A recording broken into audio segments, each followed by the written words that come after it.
Aleluia. A paz do Senhor, amados. Glória a Deus.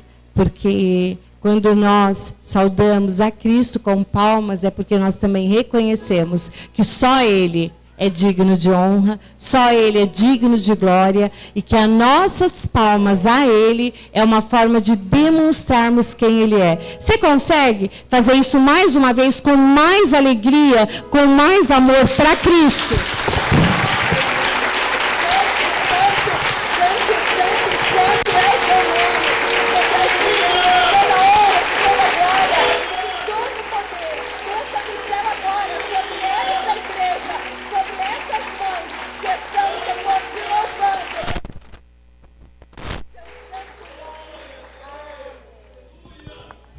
Aleluia, glória a Deus. Agora você pode sentar.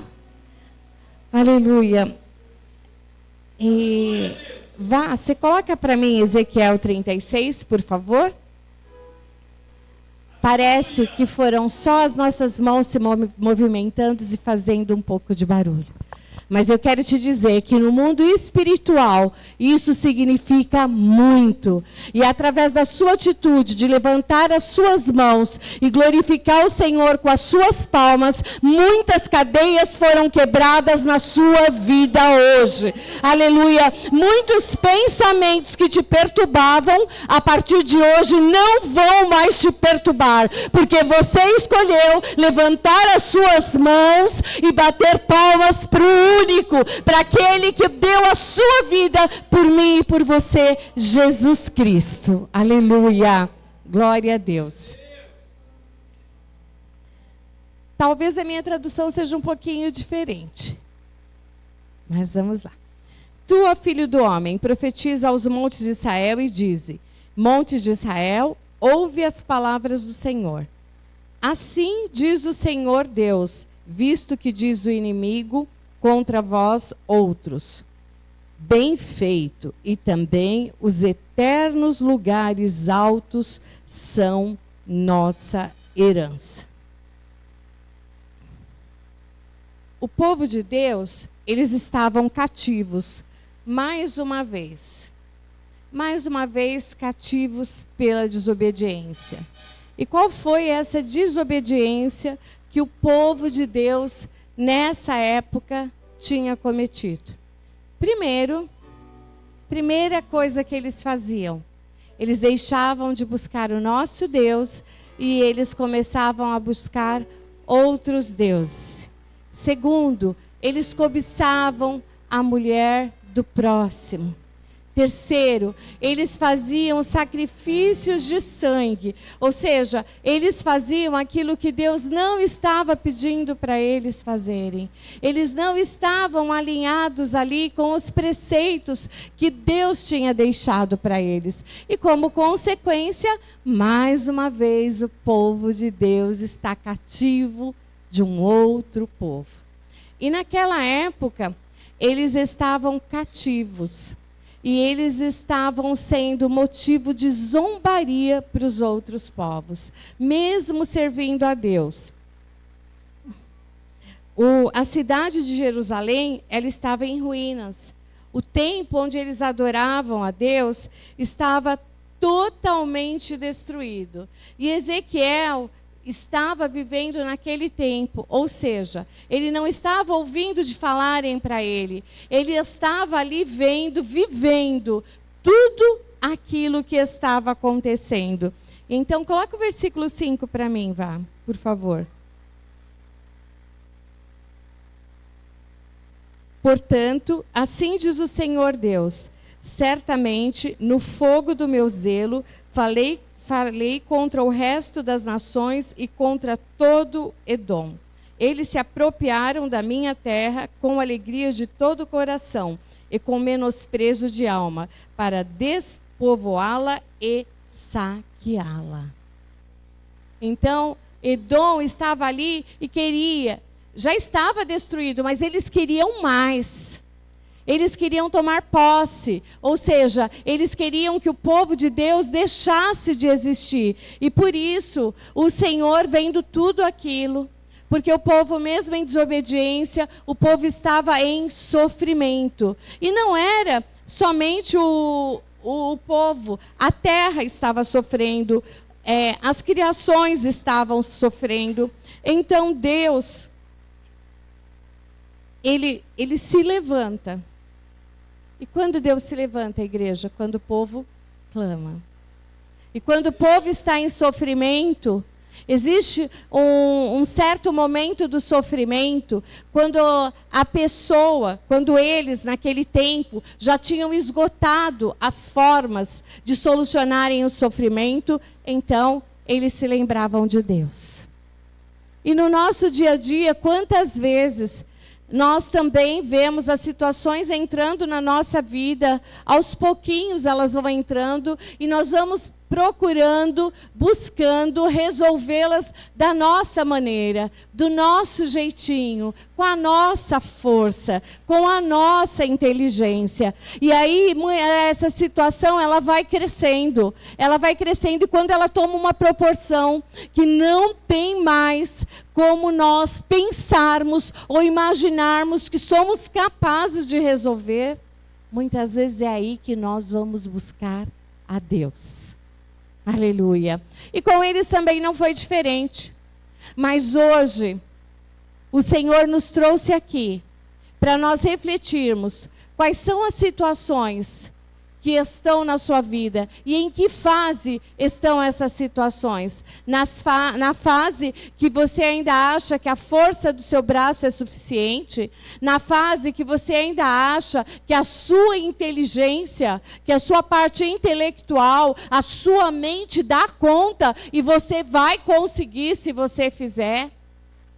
Ou ainda está naquela fase que você tem muitos amigos e muitas pessoas que vão poder te ajudar. Ou que ainda, que se você só for ali um pouquinho, né? Se você for só lá ler a sua mão, ou ver as cartas, né? Ou saber o que dizem a seu respeito, ao seu futuro, vai te ajudar. Eu não sei em que fase, mas nessa manhã de ceia, de sentarmos à mesa com o Senhor, é manhã de refletirmos. Em que fase nós estamos? De que forma que o inimigo está tentando destruir o teu templo? Porque o templo somos nós. Mas quando nós falamos em templo, a maioria não pensa em nós. Nós pensamos num lugar. E aí, nessa manhã, qual é o lugar na sua casa que você tem feito de templo para você buscar ao Senhor? Qual é o lugar dentro da sua casa? Aquele lugar que você dobra o seu joelho, aquele lugar que você tem alegria, que quando você está na sua casa e você passa por ali, você não consegue olhar para aquele lugar sem sentir um desejo na sua alma de dobrar o seu joelho e buscar o Senhor. Qual é esse lugar? Você já conseguiu pensar e lembrar dele? E aí eu te pergunto, como é que ele está? Como é que está esse lugar de buscar a Deus? Eles estavam tão humilhados, mas tão humilhados, aleluia, que sabe o que o inimigo falava? Esse é o povo de Deus?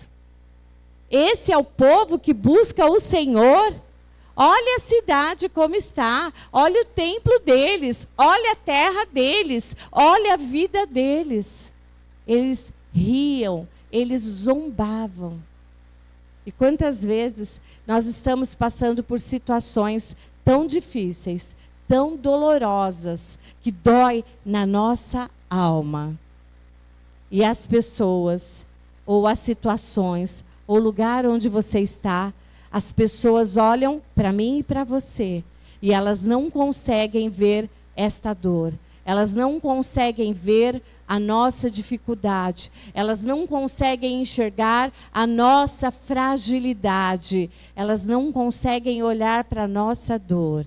Elas só conseguem se alegrar por olhar e ver o nosso rosto triste, ou ver a nossa vida em ruína, ou ver a nossa casa sendo destruída.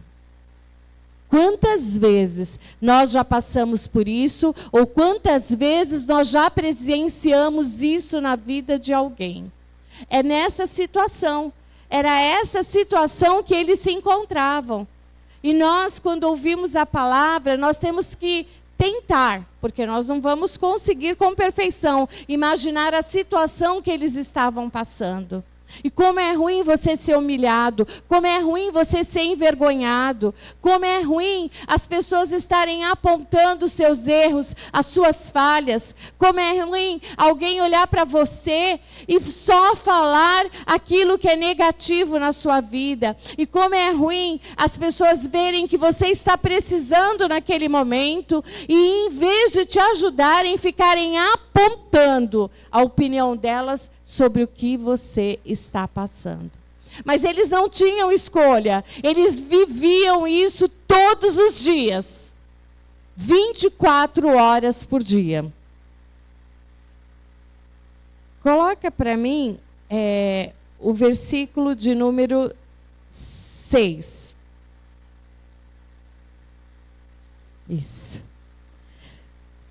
No versículo de número 6, eles estavam exatamente nessa situação.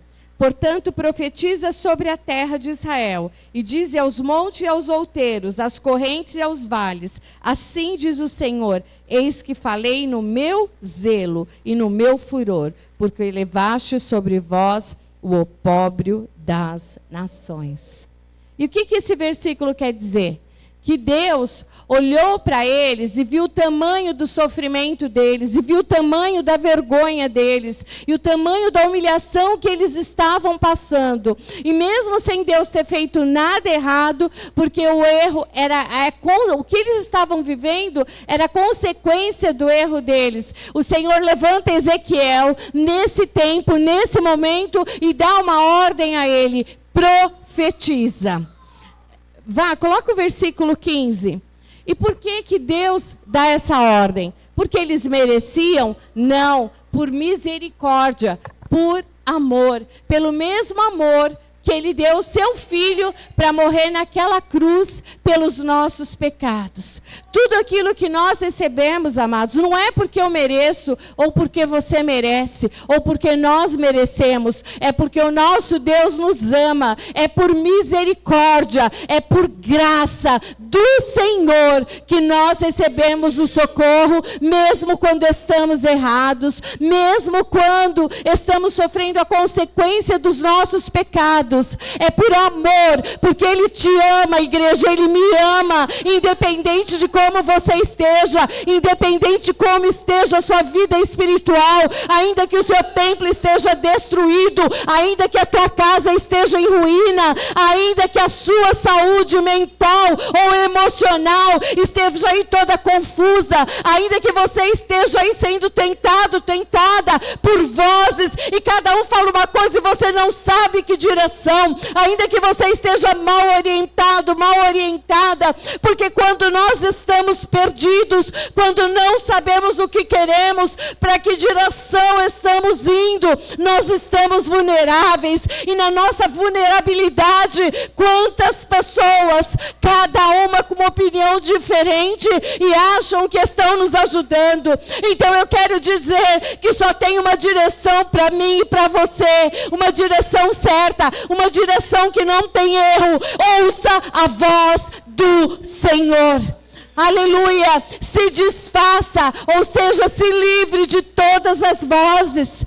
Deixe tudo bem longe de você. Peça para o Senhor que apague. Não seja movido ou movida pelas suas emoções, por sentimentos, por situações, por opiniões, por comparações. Não, seja movido por Deus. Seja movida pela palavra de Deus. Aleluia. Porque nessa não haverá erro. Aleluia. Coloca o versículo 15 para mim, por favor. Aleluia. Não te permitirei jamais que ouças a ignomínia dos gentios. Não mais levarás sobre ti o opróbrio dos povos, nem mais farás tropeçar o teu povo, diz o Senhor nosso Deus. É uma promessa, é uma palavra do Senhor contra os inimigos daquele povo. E Deus tem uma palavra para minha e para a sua vida no dia de hoje. Nunca mais o inimigo fará isso que ele tem feito comigo e com você até o dia de hoje. Independente daquilo que eu e você fizemos, porque hoje o Senhor levantou alguém para profetizar sobre a minha e sobre a sua vida. Aleluia, Jesus. Versículo 20. Em chegando as nações para onde foram, profanaram o meu santo nome, pois dele se dizia: não, este é o povo do Senhor, porém tiveram que sair da terra dele. Versículo 22. Dize, portanto, a casa de Israel: não é por amor de vós que eu faço isto, ó casa de Israel, mas pelo meu santo nome, que profanaste entre as nações para onde fostes. Aleluia. Olha que importância. Mesmo com tudo, o Senhor, ele zela do nome dele. O Senhor, ele zela do meu e do teu nome. O Senhor, ele zela daquilo que pertence a mim e a você. O Senhor zela de tudo que nós temos. Ele é um Deus que ele cuida de nós, não em partes, mas num todo. E cada parte minha, cada parte sua é importante para ele. Aleluia, Jesus. Glória a Deus. Versículo 24. Tomar-vos-ei de entre as nações e vos congregarei de todos os países e vos trarei para a vossa terra. Eu não sei o que foi tirado de você. Nessa palavra, nós sabemos o que foi tirado do povo. A liberdade, a honra, a alegria, o poder, porque o lugar onde eles buscavam a Deus estava destruído. Eles estavam envergonhados, humilhados, entristecidos, desanimados. Foi tirado tudo deles. Eu não sei o que tiraram de você. Eu não sei, você não sabe o que tiraram de mim, mas segundo esta palavra, o Senhor está dizendo, e não é que Ele vai trazer de volta, Ele vai trazer melhor do que aquilo que tiraram, porque o nosso Deus, Ele não faz as coisas pela metade, Ele não remenda, Ele não emenda, aleluia, Ele faz tudo novo.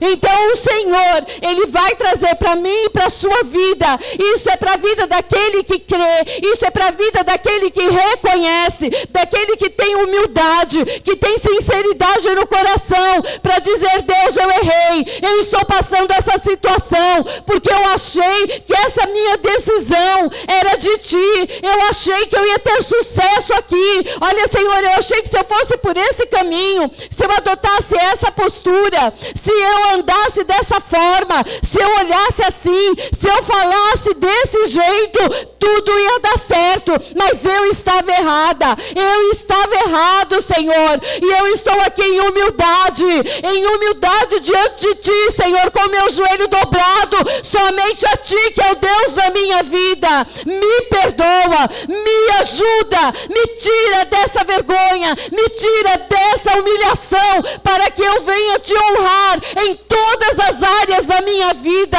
em todas as minhas atitudes, em tudo que olharem para a minha vida. Aleluia, Jesus. Santo é o Senhor. Aleluia, Pai. E ele diz, então, versículo 25, então aspergirei água pura sobre vós, e ficareis purificados de todas vossas imundícias, e de todos vossos ídolos vos purificarei. Aleluia. Então ele não vai trazer coisas novas, mas ele vai purificar aquele povo de dentro para fora. Essa purificação não é aquela que a gente entra no chuveiro e toma um banho e o nosso corpo está novo. Não, é aquela purificação que vem da alma, que vem do coração, que vem da mente. O Senhor está fazendo uma promessa: eu vou tirar os pensamentos deturpados, eu vou tirar o medo, eu vou tirar a insegurança, eu vou tirar a dúvida, eu vou tirar, aleluia, tudo aquilo que está na tua mente e tem te impedido de enxergar, de compreender aquilo que eu tenho para realizar através da tua vida. Eu vou começar a purificar os teus pensamentos, eu vou visitar o teu inconsciente, o subconsciente, e eu vou deixar na sua consciência só aquilo que é limpo, só aquilo que é puro, só aquilo que vai te levar mais perto de mim. Eu vou substituir, eu vou apagar da tua memória aquilo que te leva a outros lugares, a outros montes onde eu não estou, aquilo que te leva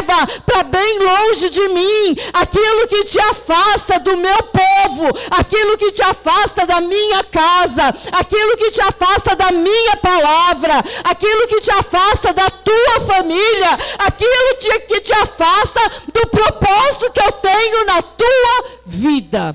Aleluia, glória a Deus, porque a purificação, amados, ela não começa aqui, onde nós enxergamos, ela começa lá dentro, e nós precisamos, não tem outra maneira de ser limpo, senão entregar o controle para o Senhor e falar: eu estou aqui, eu preciso que a minha mente seja limpa, eu preciso que os meus sentimentos sejam transformados, eu preciso, Senhor, que a minha alma, ela tenha paz.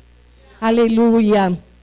E Ele vai trabalhar na purificação deste povo.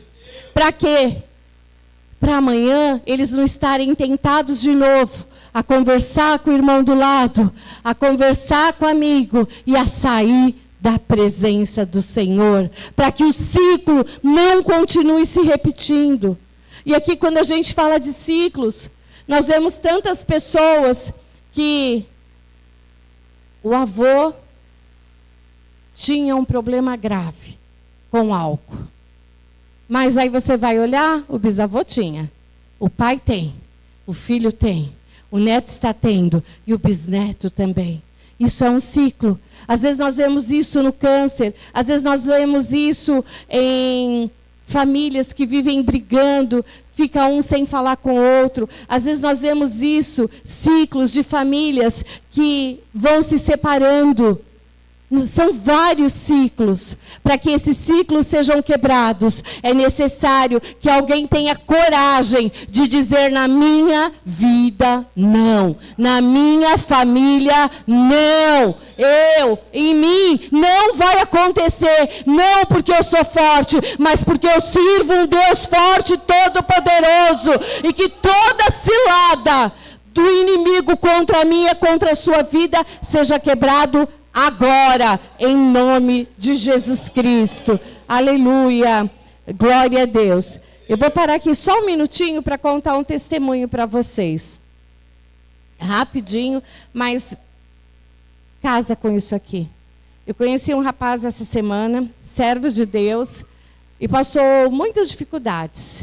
Ele foi viciado em crack e outras drogas, passou pela recuperação, se recuperou, servo de Deus, líder de célula, passou por um feminicídio na família dele.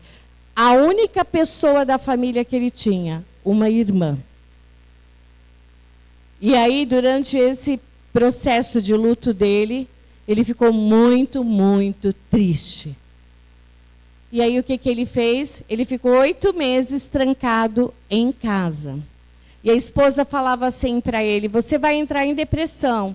E ele falava: eu prefiro entrar em depressão do que sair do jeito que eu estou e prejudicar alguém que não tem culpa do que eu estou passando por causa da forma que eu estou me sentindo. E ele ficou lá. E ele disse que todos os dias vinha na mente dele: se mata. Se mata. Se mata. É melhor eu me matar. E ele disse que ele já estava cedendo, ele já não estava mais aguentando a dor, ele não estava mais aguentando ali os sentimentos dele. E aí ele tomou uma decisão. E quando ele estava nesse processo, o rapaz, ele foi detido. E como ele conhece esse outro lado da vida, ele também tinha muitos amigos. Durante esse processo, ele recebia uma ligação por dia, durante muitos dias, de pessoas diferentes. E falavam assim: é só uma ordem tua e a gente acaba com ele aqui. E ele disse que falava: não, agora eu estou em Jesus Cristo e eu creio na justiça dele. E no outro dia, ele recebia uma ligação igualzinha. E foi assim por muitos dias. E no dia que ele decidiu, ele falou que ele não estava mais suportando. Ele falou: estava me entregando, eu ia me matar. Aí ele disse que sentou, pegou uma cadeira, puxou e falou: olha, senta aqui. Me convence que eu devo me matar, que eu vou me matar agora. E aí ele disse que ouviu a voz: sentar aí, do seu lado. Ele sim, senta aqui do meu lado e me convence que eu vou me matar. E ele sentou. Aí ele disse que puxou outra cadeira do lado dele e falou: Espírito Santo, agora vem e senta aqui e fica ao meu lado. E falou para o inimigo: se o seu poder de persuasão, de me convencer, for bom mesmo, eu vou me matar agora. E aí sabe o que aconteceu, amados? Sumiu a vontade de se matar e nunca mais voltou. Aleluia, glória a Deus. Porque quando a nossa confiança não está em nós, está em Deus, Ele traz o recurso. É um testemunho. Mas quantas vezes nós cedemos à voz do inimigo, de tanto ficar falando na nossa mente, de tanto estar ali, nós fazemos a vontade dele. E assim, conversando com esse moço, eu aprendi muito. Falei, pastor, foi uma viagem de Uber maravilhosa, porque em todas as coisas eu creio que Deus tem um propósito. Em tudo. Até quando era para mim ir de carro, eu tenho que ir de Uber, era para mim sair às 9 e eu saio às 8h30 ou às 9h30. Eu creio no propósito de Deus. E aí ele me disse que, né, ele retomou a caminhada dele com Cristo após isso e está muito feliz. E eu falei para ele assim: e o que você acha que foi tudo isso? Porque a sua irmã estava em Cristo, então você sabe aonde ela está. Por que você acha que sobreveio tudo isso? Porque ele dizia assim para mim, eu falava assim para Deus, na igreja, servindo ao Senhor, ela, tudo certo. Como que o Senhor permitiu uma coisa dessas? Deus é Deus. E Ele tem prazer em nos ver bem. Mas o povo aqui estava perecendo por causa de Deus ou por causa deles? Então, existem coisas que nós queremos culpar a Deus. Nós queremos justificar a situação como se fosse a vontade de Deus. Mas quem de nós dobra o nosso joelho e pergunta, foi a tua vontade? Nós saímos usando o nome de Deus para justificar situações que nós não temos resposta, sem sabermos se Ele está nos autorizando ou nos outorgando para falar em nome dEle aqui nessa situação. Então eu quero te dizer, porque eu tenho certeza, e eu falo com convicção de fé no Deus que eu sirvo, e que eu creio que é o mesmo que você serve. Não foi Deus, mas o inferno se levantou, não para destruir a vida daquela moça, mas porque através de tirar a vida dela, destruiria a vida da família dele. Porque quem está dando frutos para o reino de Deus é ele e a família dele. Aleluia. E às vezes nós estamos sendo atacados. E aí nós começamos a ver a nossa dificuldade, o tamanho da nossa batalha. E achamos que é demais. Às vezes a dor que você está sentindo, ou que alguém que você ama está sentindo, ou aquilo que está sendo colocado na sua mente, não é por causa de você, mas é para impedir alguém que ama, alguém que serve a Deus, alguém que é fiel a Deus, e tem orado, clamado pela minha vida, pela sua vida, e tem feito aquilo que é reto, e tem feito um estrago no inferno.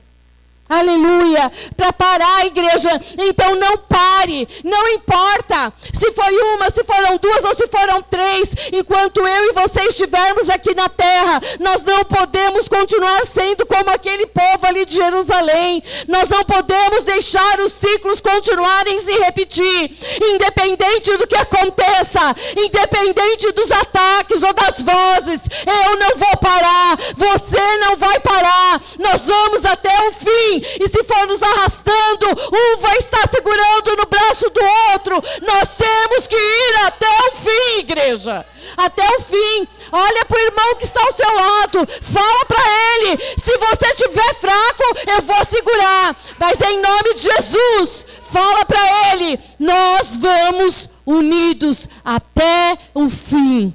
É na batalha espiritual. Nós não vamos deixar, igreja. Nós não podemos. Mas não depende daquilo que eu estou falando. Depende da minha atitude e da sua atitude. O inferno vai prevalecer sobre a minha vida? Você vai deixar o inferno prevalecer sobre a sua vida? Com um não, com uma derrota, com um ataque, com uma vergonha, com uma humilhação? Você vai parar a sua caminhada com Cristo? Você vai abrir mão do seu chamado? Você vai abrir mão das grandes coisas que Deus tem para realizar na sua vida? Você vai abrir mão do reino dos céus por causa dessa pedrinha? Quantas vidas serão levantadas através de você? Aleluia. Nós temos que começar a enxergar o nosso real inimigo. E o nome dele é inferno. E é tudo que habita nele. Esse é o nosso inimigo. E esse nós não combatemos. Esse muitas vezes nós aceitamos. Nós viramos a cara para aquele que está do nosso lado, para o nosso irmão, para o nosso amigo, para o nosso chefe. Nós murmuramos dele. Mas nós nunca chegamos, muitas vezes, e falamos: inferno, eu estou vendo que é você. E abençoamos em nome de Jesus. Aleluia. Versículo 26. Dar-vos-ei um coração novo e porei dentro de vós espírito novo. Tirarei de vós o coração de pedra e vos darei o coração de carne. Porei dentro de vós o meu espírito e farei que andeis nos meus estatutos. Guardei os meus juízos e os observei. Coloca para mim, por favor, João, capítulo 3, o Evangelho, tá? Capítulo 3, versículo 5.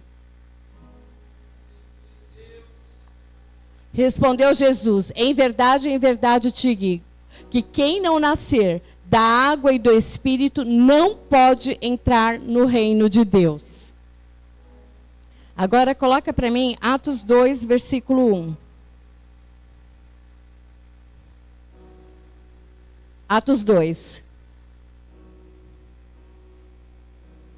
Ao cumprir-se o dia de Pentecostes, estavam todos reunidos no mesmo lugar. E Apocalipse 21.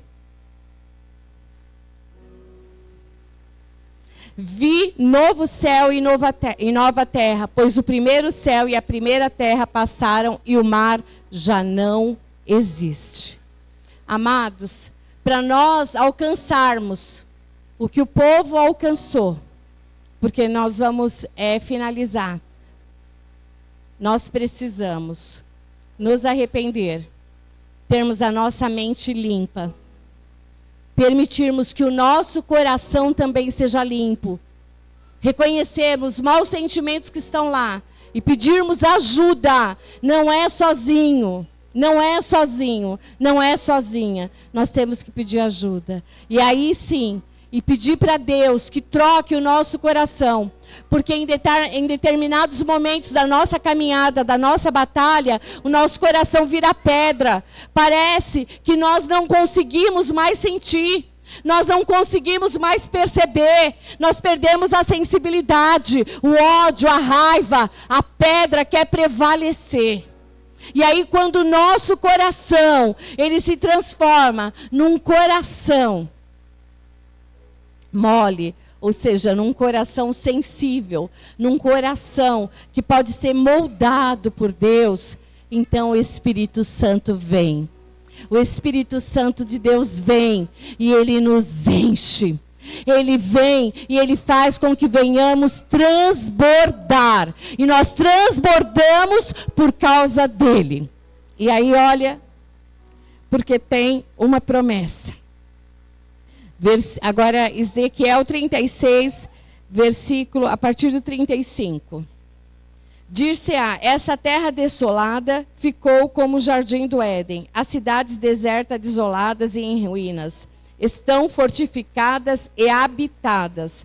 Então as nações que tiverem restado ao redor de vós saberão que eu, o Senhor, reedifiquei as cidades destruídas e replantei o que estava abandonado. Eu, o Senhor, o disse e eu o farei. Assim diz o Senhor Deus, ainda nisto permitirei que seja eu solicitado pela casa de Israel, que lhe multiplique eu os homens como um rebanho de santos, o rebanho de Jerusalém, nas suas festas fixas. Assim as cidades desertas se encherão de rebanhos de homens e saberão que eu sou o Senhor. Qual é a vontade de Deus? O Senhor quer fazer de nós pessoas melhores, filhos melhores, servos melhores, irmãos melhores, maridos, esposas. Ele está plantando hoje. Quando ele deu o seu filho para morrer ali naquela cruz, por mim e por você, ele nos deu a oportunidade. E enquanto estivermos aqui na terra, nós vamos ter essa oportunidade de nos arrependermos e de sermos pessoas melhores. Ou seja, nós temos a oportunidade de plantar de novo, de sermos plantados de novo pelo Senhor, para que haja em nós frutos melhores, e esses frutos, eles possam se multiplicar. Não vai haver emenda, não vai haver remendo, é tudo novo. O Senhor quer nos dar tudo novo. Então Ele vai te dar, aleluia, dentro de você. Você não vai morrer. O que vai morrer são as coisas ruins em mim e em você. E vai nascer um homem, uma mulher nova, muito melhor. Talvez o Senhor não vá te trocar de casa, mas Ele vai fazer a casa que você está ser muito melhor. Sabe aquele lugar que eu perguntei, como estava o seu lugar de oração dentro da sua casa? Não é porque o Senhor vai te dar um novo lugar, porque talvez eu e você precisemos voltar lá e estar mais presente neste lugar, para que ele seja mais agradável. Talvez, aleluia, nós precisemos adornar este lugar, para termos mais prazer e mais alegria de buscar a presença do Senhor, de estarmos ali em constante oração, para não deixar o inferno vir e atacar um dos nossos. Nós temos que estar em vigilância. Nós temos que entender que eu e cada um de vocês fomos escolhidos por Deus para sermos coluna dentro da nossa casa. E ainda que ninguém acredite, eu e você acreditamos. Ainda que ninguém faça, eu e você continuaremos fazendo. E ainda que ninguém profetize, eu e você profetizaremos. E ainda que ninguém queira, eu e você queremos. E o Senhor está conosco. E ainda que muitos parem pelo caminho, eu e você iremos até o fim por Cristo, com Cristo e para Cristo, em nome de Jesus. Aleluia! Glória a Deus. O sacrifício do Senhor, ele não pode ser anulado. Nós não podemos viver das derrotas. Nós não podemos viver dormindo. Nós não podemos viver longe dos nossos irmãos em Cristo. Não é só da nossa família de sangue. Nós não podemos viver sem nos esforçarmos para congregarmos. União, reunião, comunhão, exército, força, poder em Deus. Isso é o que vence batalha, amados. Aleluia.